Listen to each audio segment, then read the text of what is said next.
Welcome to the deep dive. When we hear that word fixer, I think for most people, the mind jumps straight to, like, Hollywood, right? Yeah, the crisis manager, someone you call when everything's already hitting the fan. Exactly. That person who swoops in and makes a scandal vanish. Hmm. Judy Smith is sort of the real-world icon for that, isn't she? The professional you hire on your worst day. She absolutely is. And that image, it's powerful because it's about immediate damage control, managing perception. But in politics, the fixer role is often much deeper. It's less about image, more about managing power. Okay, managing power. How so? Well, we're talking about individuals, often unelected, often working way out of the public eye. Their job is basically to make things happen, to, lubricate systems that are stuck, push through tough legislation, or sometimes even manipulate the structures of government for someone powerful. Right. And the range of people doing this is kind of wild when you look at our sources today. We've got everyone from vice presidents sorting out global nuclear security. All the way to conservative strategists using billion-dollar trusts to reshape the entire court system. It's a huge spectrum. So our mission today is really to unpack the anatomy of this political fixer role. Yeah. What connects all these different figures? The common thread is how they wield power, often without direct accountability. And we should probably touch on the word itself, fixer. In the U.S., it definitely has a negative vibe, right? It implies shady dealings, maybe illegal stuff. Yeah, it sounds inherently dodgy. But it's not always like that elsewhere. In, say, British English or in journalism sometimes, it can just mean someone who's really, really good at solving complex problems, like a logistical genius or a skilled negotiator. Okay, so it could be neutral too. Yeah. But the ones we're looking at today cover the whole range. Indispensable diplomats, hyper-efficient problem solvers, and, yeah, some pretty clear backroom manipulators, maybe even linked to crime. Exactly. We'll look at fixers inside government, the corporate operatives who bend or break the rules, the big thinkers reshaping institutions, and even how this role looks totally different in other political systems globally. All right, let's dive in. Where should we start? Maybe with those operating inside the formal structures. Sounds good. Let's begin with the diplomatic and legislative fixers. Okay, so first up, a name everyone knows. Joe Biden, specifically during his time as vice president in the Obama administration, the sources really paint him as this high-level fixer. Yeah, he was widely seen that way within the administration. He apparently took on a lot of the complex, maybe less glamorous issues that others might have sidestepped. He often exceeded expectations, stepping into these really thorny problems. What made him the go-to guy for that? What was his specialty? It seems it was tackling problems that were either too politically sensitive, involved too much internal friction, or just needed a lot of raw political capital to resolve. He wasn't the policy wonk or the economic theorist primarily. He was the guy you sent to close the deal or smooth things over when things got stuck. Like in Iraq. That situation was just a constant source of friction, politically and operationally. Exactly. The sources highlight his role in sort of nudging along those incredibly delicate negotiations between the Shia, Sunni, and Kurdish factions, getting them to a point where they could hold those historic elections. That took intense, high-stakes diplomacy, balancing deep historical conflicts with immediate political needs. That's top-tier fixing. It wasn't just about dealing with Iraqi factions, was it? There were internal U.S. conflicts, too. Oh, yeah. Big ones. He apparently had to step in and broker a truce between the U.S. Commanding General Ray Odierno and the U.S. Ambassador Christopher Hill. They were caught up in major turf scuff-ups, as the sources put it. Wow. In a war zone. Getting two powerful leaders like that to cooperate must have been challenging. Immensely. Think about the ego management the negotiation needed. That's a classic fixer role, resolving internal conflicts that threaten the bigger mission. It's not just about foreign policy, it's about managing your own team's dynamics. Okay, and moving to global security, something less visible. Yeah. Perhaps he was involved with nuclear materials. Absolutely. This was a huge priority for Obama, reducing the global threat from nuclear weapons materials.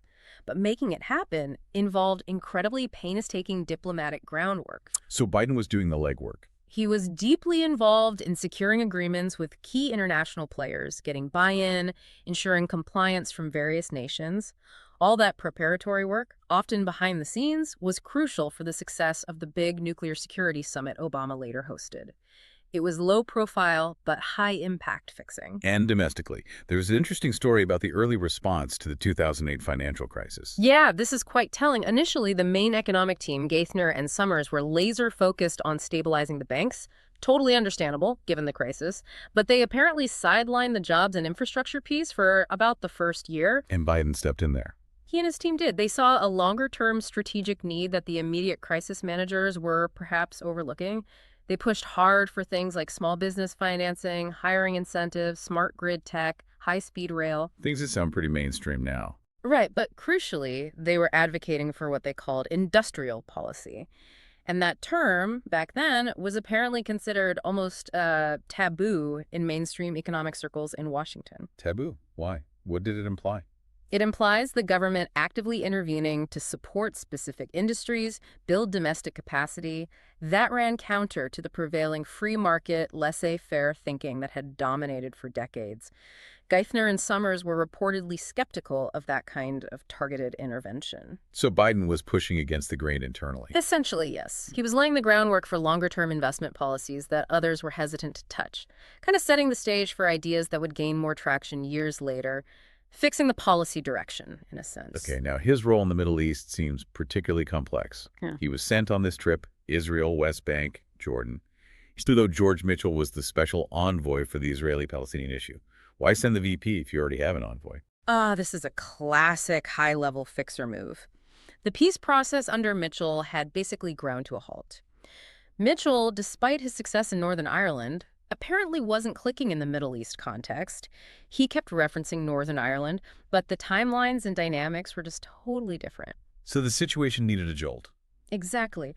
Biden wasn't necessarily sent to take over negotiations. He was sent as a fresh pair of eyes, a dispassionate surveyor, someone with the authority of the vice presidency who could go in, quietly assess why things were stuck, and maybe propose a different path forward, bypass the existing inertia. And what was the bigger strategic goal behind that, besides just restarting talks? Well, resolving the Israel-Palestine conflict was seen as critical for several reasons. It was viewed as almost a prerequisite for effectively dealing with Iran. And more broadly, it was about demonstrating U.S. effectiveness on the world stage, showing that America could still tackle these huge, globally consequential problems, especially when global confidence in U.S. leadership was maybe wavering. So sending Biden signaled seriousness and a willingness to find a new approach. He was the administration's closer. That seems to be the read, yes, a high-level fix for a high-stakes problem. Okay, that makes sense for a diplomatic fixer at the highest level. Now, let's shift from the VP's office down into the trenches of the White House, dealing with Congress. We have Louise Terrell, the Director of Legislative Affairs. Her role sounds like fixing a permanent traffic jam. That's not a bad analogy, especially in today's hyper-polarized environment. Her job is incredibly difficult. She's described as the tip of the spear for the White House, essentially running nonstop shuttle diplomacy to get the administration's agenda through Congress, often with paper-thin majorities. And she came in with a clear plan for dealing with that polarization, didn't she? She did. Very pragmatic. She apparently told Republican aides straight up, look, we'll pursue compromise wherever we possibly can, but we also need to be realistic and agree to disagree where necessary. So no illusions, but focusing on the possible. Exactly. It signaled they wouldn't waste political capital banging their heads against brick walls, but would genuinely look for bipartisan wins if they were there to be had. And that pragmatism showed up in how her team approached lawmakers. Yes, very much so. It wasn't just Democrats and Republicans. They used a really segmented approach. Political micro-targeting, essentially. Meaning they tailored their outreach to specific groups, progressives, moderate Democrats, specific committee members who hold key votes, even long-serving members with particular histories or influence. They didn't treat Congress as monolithic blocks. That sounds incredibly labor-intensive, understanding all those individual dynamics. It is. The sources mention her team, only about 15 people, held over 500 calls and meetings just for the infrastructure bill. 500 for one bill. Yep. Just think about the sheer volume of sustained effort that requires. You simply can't navigate a divided Congress without that kind of relentless personalized fixing. It's about mapping the internal terrain of Capitol Hill. And similar to Biden's influence, Terrell's effectiveness ultimately comes down to her perceived closeness to the president, right?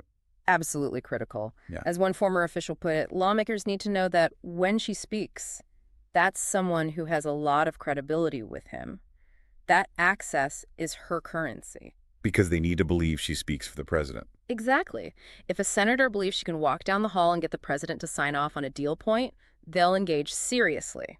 If they doubt her access, the conversation probably stops right there. She's the essential link, the fixer making that connection work. Okay, so we've seen fixers working within the system, using diplomacy and legislative know-how.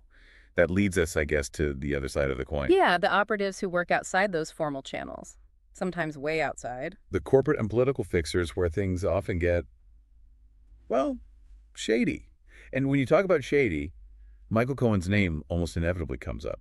He seems like the archetype of the fixer who crosses lines and becomes a liability. He really does. And his history, even before the really high-profile stuff, shows this pattern of operating close to the edge, often with associates who ran into legal trouble themselves. Like right after law school. Yeah. He worked for a personal injury lawyer named Melvin Estrin. Estrin later pleaded guilty to bribing insurance adjusters. Now, Cohen wasn't implicated in that, but it shows the kind of environment he was in early on, one where bending the rules, even breaking them, was happening around him. And his later work in New York City, there were connections to organized insurance fraud. The sources point to that, yeah. He incorporated businesses doing medical claims work near Brighton Beach around 2002. And he represented a lot of plaintiffs in car accident cases right in the middle of this huge investigation called Operation Boris. Operation Boris. It targeted massive, organized insurance fraud staged accidents, bogus medical claims exploiting the no-fault system. Hundreds were prosecuted. Cohen was registering companies for medical practices that then used a lawyer who later got disbarred. Again, was he directly involved in the fraud? The sources don't say definitively, but he was certainly operating deep within that ecosystem. Right, swimming in murky waters, at the very least. Definitely. And then we get to the financial stuff he testified about later, the whole inflating assets for loans, deflating them for taxes. Which he himself called versions of fraud. Yes. That's the core of a certain kind of financial fixing, isn't it? Creating completely different realities depending on who you're talking to. The 40 Wall Street building is a prime example. How so? We were the conflicting numbers there. To get loans, they'd apparently show sharply rising occupancy rates, claiming strong leasing momentum, but then for tax purposes, they'd report that the building was already mostly full earlier, just at much lower rental rates. These wildly different pictures of the same building's value persisted for years. And it wasn't just that one building. No, sources mention similar discrepancies for the Trump International Hotel and Tower. The income reported to tax authorities was consistently only about 81% of what they told lenders. As an expert in the sources noted, you can't have two different truths about your income simultaneously. It points to deliberate manipulation.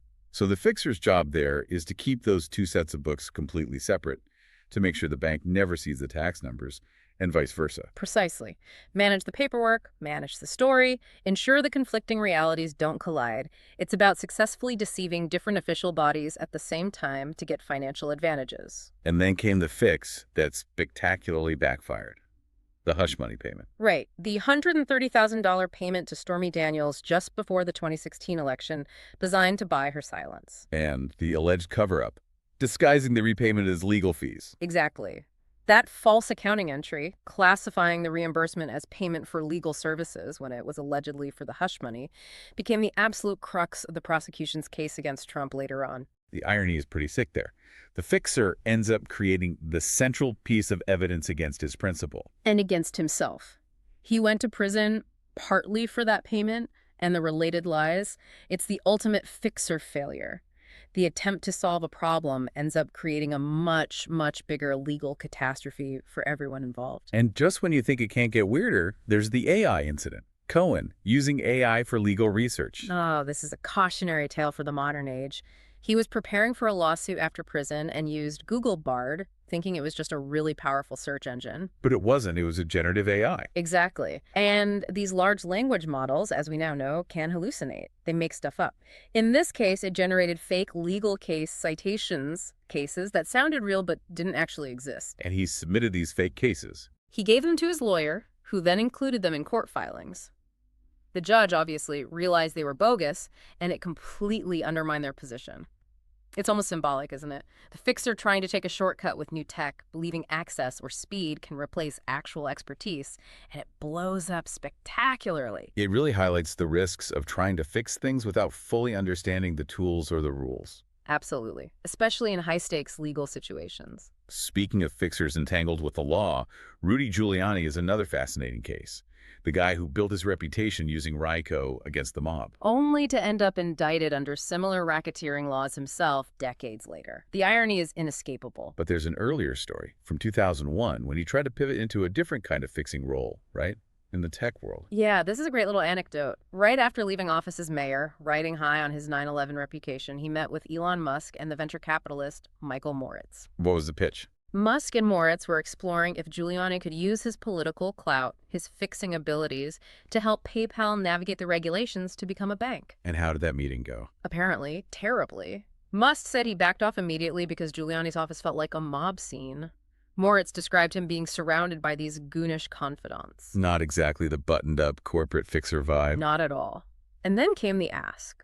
Giuliani and his associates, clearly having no clue about Silicon Valley valuations or venture capital norms, demanded a 10% stake in PayPal. 10%. For some political advice, that's astronomical. Utterly absurd. Musk's reaction says it all. This guy occupies a different planet. Huh. It really shows a clash of cultures, doesn't it? The political fixer world versus the tech world. Completely. Giuliani was operating on a model of transactional power and favors, trying to apply it to a world driven by equity, growth potential, and intellectual property. The political fixers don't always understand the currency of other arenas. Okay, let's shift gears now. We've talked about immediate fixes, legislative fixes, even illegal fixes. Now we get to a different kind of operator. The architectural fixer, someone playing the long game. And Leonard Leo is arguably the prime example of this. His influence on the U.S. judiciary is profound, and it goes way beyond simple lobbying or advising on a few appointments. Right, he's associated with the Federalist Society, which he helped build into this massive force in conservative legal circles. A juggernaut, really. He was directly involved in advising on the nominations that led to the current conservative supermajority on the Supreme Court. Roberts, Alito, Gorsuch, Kavanaugh, Barrett. 5 justices. That alone is huge. But you said his vision was bigger than just the Supreme Court. What was the key insight there? Leo recognized, apparently quite early on, that just having a majority on the highest court wasn't enough to achieve long-term conservative legal goals like overturning Roe v. Wade or embedding originalist philosophy throughout the system. So what else was needed? An entire infrastructure, a whole ecosystem. He realized they needed the right judges in the federal appeals courts below the Supreme Court because that's where most federal law is settled. They needed the right kind of test cases challenging liberal precedents. They needed skilled litigators to argue those cases. And crucially, they needed sympathetic solicitors general in key states to push these cases up the pipeline. Wow. So it wasn't just about picking judges. It was about building the entire supply chain for conservative legal victories. That sounds less like legal networking and more like a massive political operation. It absolutely is a political operation, executed with incredible discipline over decades. His methods are varied and sophisticated. Such as? Cultivating very close personal relationships with sitting justices. The sources mention things like arranging private jet travel, vacations, brokering speaking gigs for them. It's about access and influence at the very top. And below the Supreme Court. The pipeline. He built this centralized talent pipeline, placing Federalist Society members and protégés into key clerkships, onto lower court benches, into important jobs in the White House counsel's office, Department of Justice, and state attorney general offices. He'd recommend hires, shaping the personnel across the legal landscape. And then there's the confirmation process itself. He changed how that worked, too. Dramatically. He used organizations like the Judicial Confirmation Network, or JCN, which everyone knew was basically a Leo operation, even if technically separate. JCN treated Supreme Court confirmation battles like high-stakes political campaigns. How? Running ads? Exactly. Running positive TV ads, promoting the nominee, feeding curated, glowing quotes to reporters, mobilizing grassroots support. It professionalized and politicized the confirmation process in a way that hadn't really been done before, taking it out of the purely legal realm and into aggressive political warfare. Okay, so he built the intellectual network, the talent pipeline, and the political machine for confirmations. That requires resources, which brings us to this staggering donation. Yes. The $1.6 billion. This is where Leo's architectural fixing meets unprecedented financial firepower. It came from Barside, an electronics manufacturing magnate. Barside. He was known for being intensely private, right? Extremely private. Nicknamed Mr. 999 because he chose a phone number ending that way to dodge calls.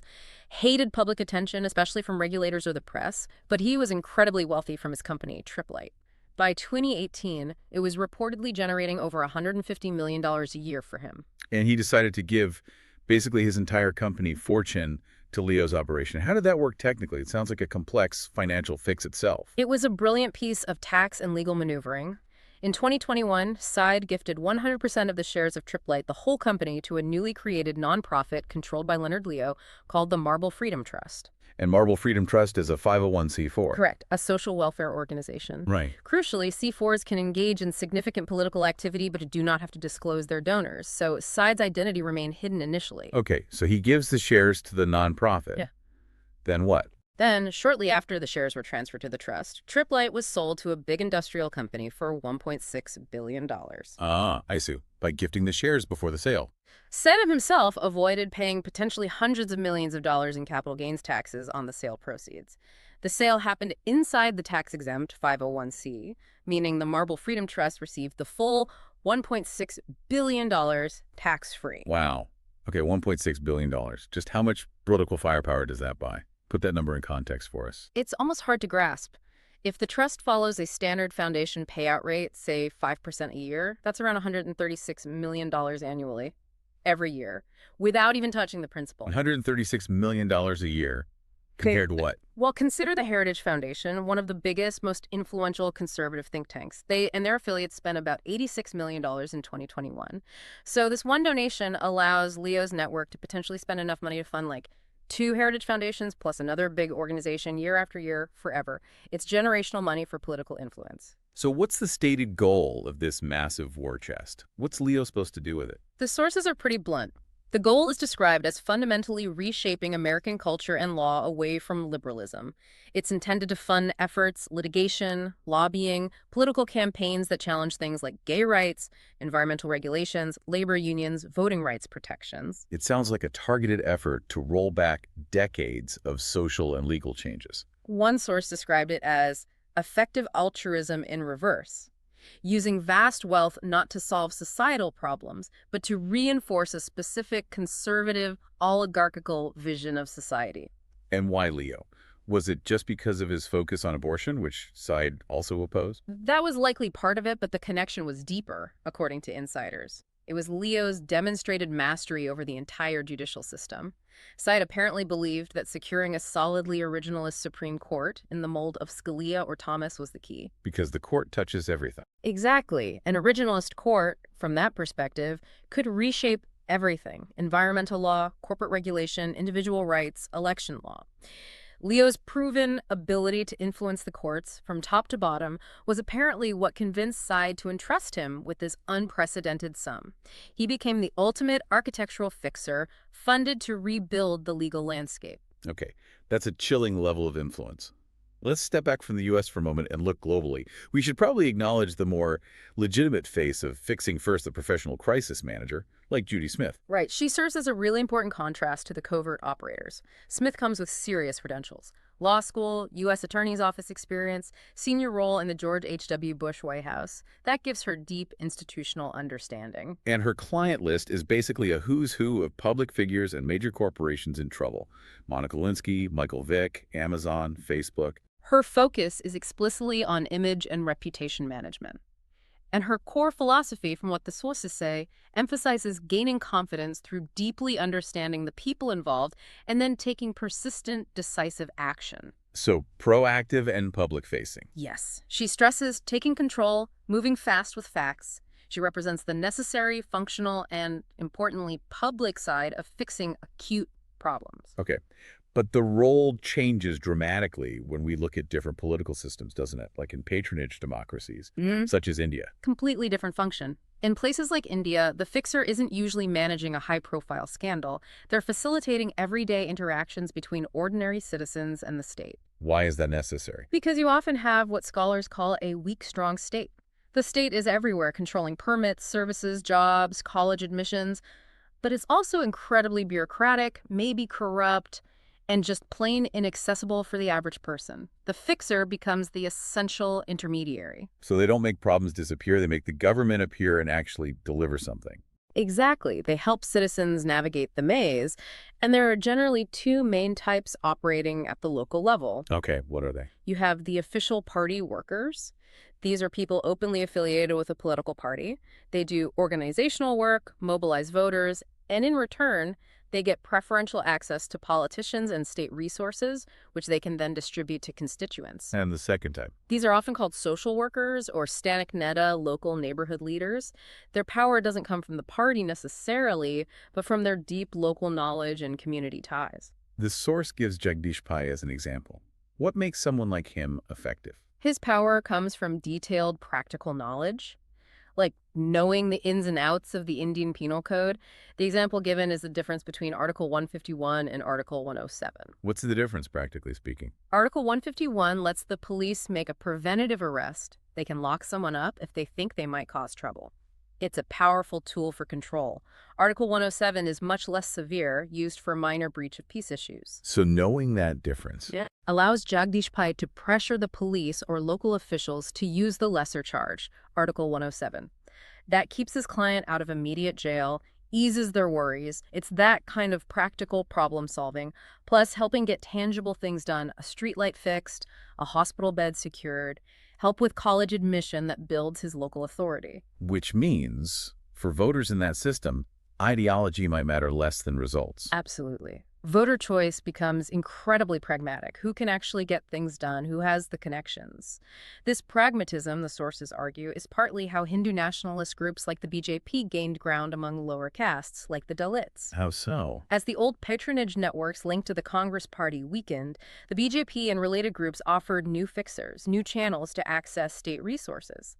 When a fixer like Jayant Parmar could deliver something tangible, blood for a transfusion, a government job recommendation, that tangible benefit often outweighed traditional political loyalties. Service delivery became the key. The fixer is the system, in a way. Okay, let's quickly touch on those powerful unelected aides who operate globally, the backseaters. Yeah, these are figures who wield enormous influence purely through their proximity to the leader, shaping policy from behind the scenes, often with little public accountability. Examples. Think of Vladislav Surkov in Russia, often called Putin's Gray Cardinal. He was the architect of sovereign democracy, a system designed to look democratic but be tightly controlled. He was known for manipulating the political landscape, even allegedly creating fake opposition movements. And in India. Ajit Kumar Doval, the National Security Advisor, a former intelligence chief, sometimes called a real-life James Bond. His hardline Doval doctrine on security matters heavily influenced major policy decisions, like the changes in Kashmir, often bypassing more traditional political processes. And we saw this in the U.S. too with Stephen Miller during the Trump administration. Definitely. He was the driving force behind the administration's toughest immigration policies. His influence was so strong, sources say, he pushed the White House to use the CDC's emergency quarantine powers, Title 42, to effectively seal the border, even when CDC scientists reportedly objected that it wasn't medically justified. So using a public health agency for a political goal. Exactly. An unelected advisor leveraging one part of the state apparatus to achieve a political objective favored by the principal overriding expert objections. That's a clear example of fixer power operating outside normal channels. Tag the verse. Accountability and ethical fallout. Okay, given all this power, often wielded in the shadows, what about accountability? Let's talk about efforts to expose or control these fixers, starting with opposition research, or OPPO. That sounds like a form of fixing itself, weaponizing information. That's a perfect way to put it. Modern Oppo isn't just, gossip or dumpster diving, though maybe some of that still happens. It's become a highly professionalized, data-driven operation. How does it work? It relies heavily on systematically digging through public records, court filings, property records, voting records, old news articles, everything. Compiling vast amounts of data, often going back decades, looking for vulnerabilities. And the main tool for digging is the Freedom of Information Act, FOIA. Massively important.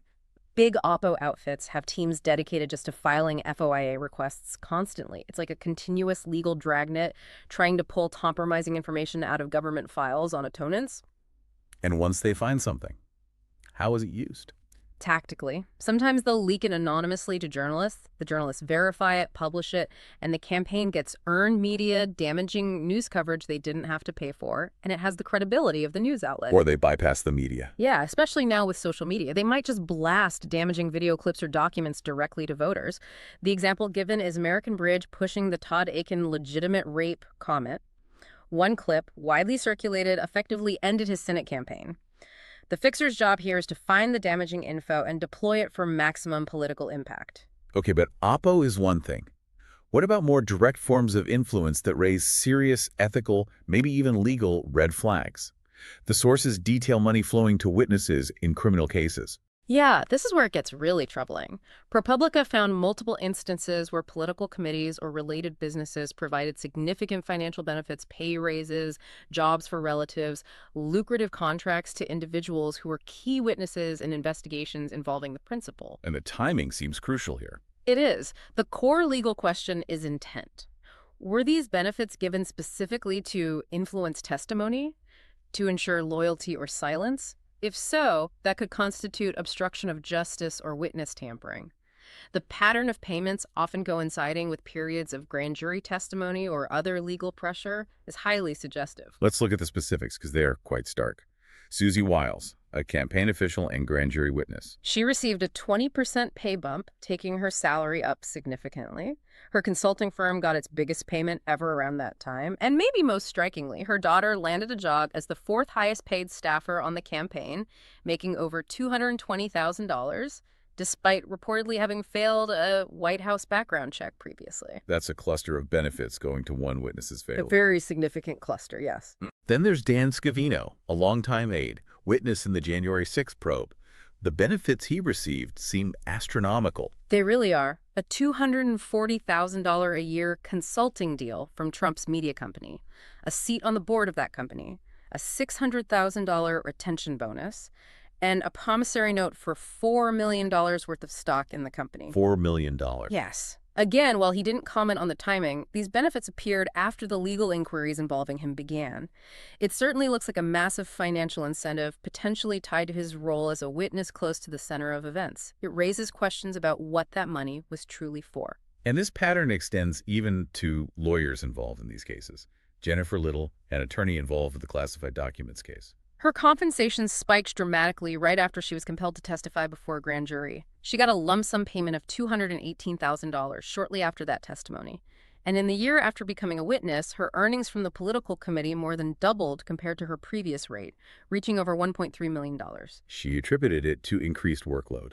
Which might be true, but the correlation in timing with her compelled testimony is hard to ignore. And another lawyer, Evan Corcoran, whose notes were reportedly key in one indictment. His law firm also saw a huge spike in payments, $1.4 million in just the 4-week period surrounding his grand jury testimony. Again, more than double the rate of payment compared to other periods. It suggests a potential pattern of financial flows correlating with crucial moments in legal proceedings involving witnesses or their counsel. It certainly paints a picture where financial rewards seem aligned with moments of legal jeopardy for the principal. It raises serious questions about whether these payments cross the line from legitimate compensation into something intended to fix the outcome by influencing witnesses. Okay, so if these shadowy influence campaigns and potential witness inducements are happening, what's being done to bring things into the light? We've seen a global rise in lobbying regulations, right? Yes, that's a major trend trying to counter clandestine influence. For a long time, the U.S. was kind of unique with its federal lobbying laws going back to the 1940s and significantly updated in 1995. Those laws require lobbyists to register and disclose who they're working for and what issues they're pushing. Exactly, bringing the influence peddling into the open. But after 2000, this idea really took off globally, often spurred by scandals. So how widespread is it now? Sources say at least 29 countries now have some form of lobbying regulation. It's common across Europe, and it's spreading to places like Taiwan and Asia and Peru and South America. The underlying goal is always the same: transparency, minimize secret fixing. But the rules aren't uniform, which must be tricky for international players. Very tricky. The definitions of who counts as a lobbyist and what needs to be disclosed vary a lot. For instance, the UK law mainly targets external consultants above a certain income threshold, not necessarily in-house government affairs staff. Whereas the US and German laws cover both. Right.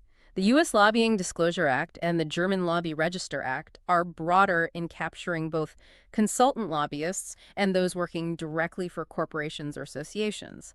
So, companies and lobbying firms operating internationally need really robust compliance programs just to navigate these different rules and make sure their fixing stays on the legal side of the line. Okay, so regulation is one attempt at control.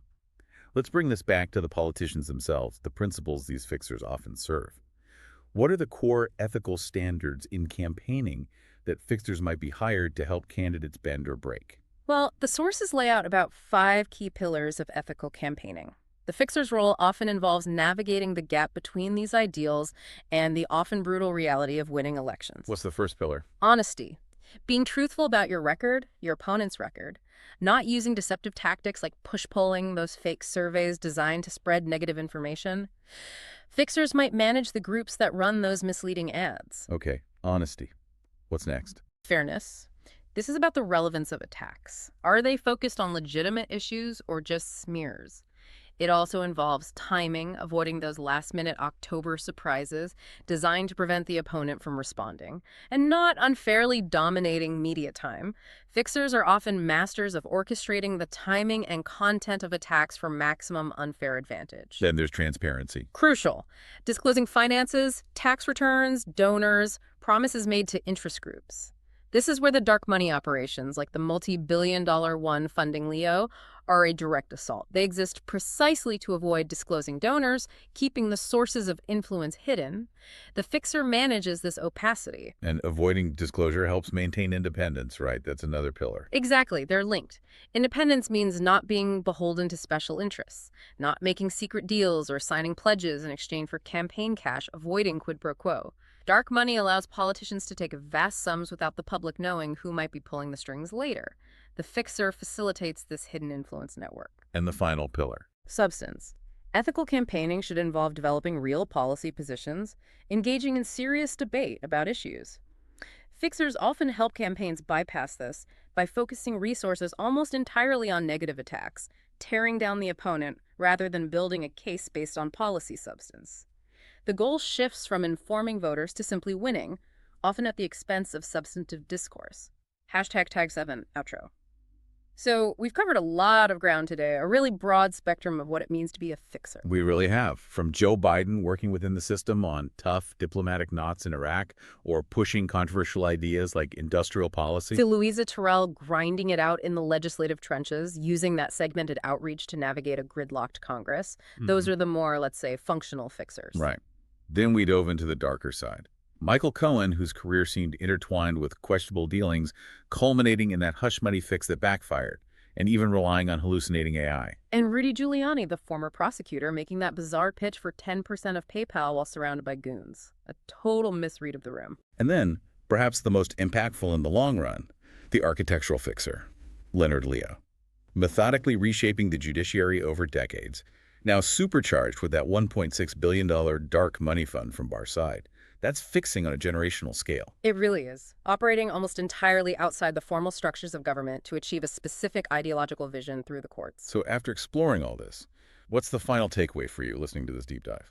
I think it's realizing how often the most effective fixers, the ones truly shaping outcomes, operate in the shadows. It creates this dynamic where the public democratic processes the elections, the debates, the votes in Congress can sometimes feel like just the visible stage dressing for decisions already made or heavily influenced by these unelected, unaccountable insiders. Which leaves us with a final, maybe provocative thought for you to chew on. When any system, whether it's a global superpower's foreign policy, a local Indian democracy needing intermediaries, or even the judicial confirmation process, comes to rely fundamentally on fixers to make it work, whether those fixers operate legally or illegally, what did that reliance tell us about the health, the integrity, and the actual accessibility of the system itself? It's a system that needs a fixer to function truly functional at all. Something to think about. Indeed. Thanks for joining us for the deep dive.